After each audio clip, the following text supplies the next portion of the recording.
Garotinho e garotinha, aqui quem fala é Prostagma e o vídeo de hoje é um vídeo curto apenas para ajudar você que está usando o FL Studio e está tentando endereçar algum parâmetro de algum plugin para o seu controlador MIDI e não está conseguindo.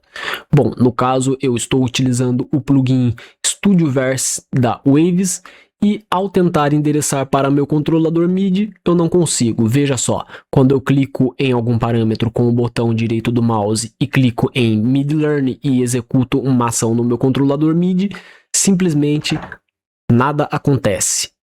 Então, para resolver este problema, mexa no parâmetro desejado com o mouse. Agora clique em Tools, vá até Last Tweaked, vá até Link to Controller. Agora basta executar uma ação no seu controlador MIDI, no knob ou fader que você deseja endereçar para aquele parâmetro. Veja que agora já está funcionando. Se você quiser endereçar outro botão deste mesmo plugin para outro fader ou knob do seu controlador MIDI, faça a mesma coisa.